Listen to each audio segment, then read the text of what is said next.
m'appelle Angélique Sauvestre, j'ai 37 ans et je travaille pour l'association Debra depuis le mois d'avril. Mathieu Belair, président de l'association Debra France. L'association Debra est une association à but non lucratif qui a été créée en 1985 par des parents et des malades eux-mêmes en vue de rassembler les personnes atteintes de cette maladie et sortir de la solitude. Alors l'épidermite bulleuse, c'est une maladie d'origine génétique qui touche la peau et les muqueuses, qui engendre une grande fragilité de cette peau. Le moindre frottement, la moindre chute, c'est la peau qui se décolle, qui fait donc soit des bulles, soit qui s'arrache. Donc nous, parents de ces enfants papillons, on les appelle comme ça poétiquement parce qu'on dit qu'ils ont la peau aussi fragile que les ailes d'un papillon, avons appris à devenir de véritables infirmiers au quotidien avec des soins souvent longs et douloureux. Elle touche aussi donc parfois selon les formes les muqueuses, donc ce qui engendre par exemple des problèmes au niveau de l'œsophage, de la rétine, voilà.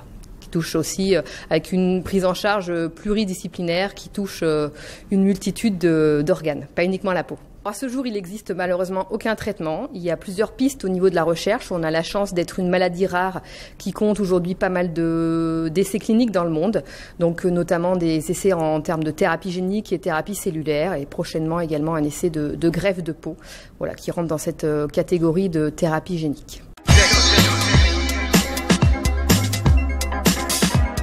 Les missions sont nombreuses, comme dans beaucoup de maladies rares.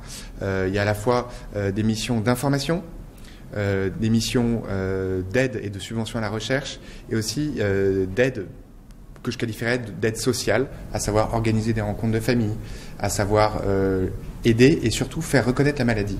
Et c'est vraiment ce dont on a besoin aujourd'hui.